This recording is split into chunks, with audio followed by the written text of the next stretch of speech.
Hello everyone and welcome back to another tutorial. Today we're going to see how to fix the Twitter app not working. Firstly, check your internet connection. Switch between Wi-Fi and cellular data in settings, Wi-Fi to see which works better, and open Safari and load the website to test connection speed. Restart your router or move closer if it's slow. Secondly, allow cellular data access for X. Go to Settings, Cellular, and tap Show All.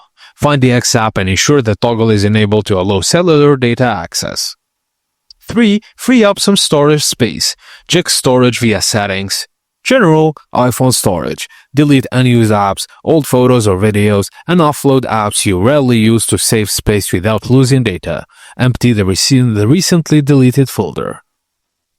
Also, correct date and time. Go to Settings, General, then Date and Time. Enable Set Automatically to sync your device's clock, and this can fix login and connection issues, including errors like unauthorized or invalid username and password. Thank you for watching, and please don't forget to like and subscribe for more.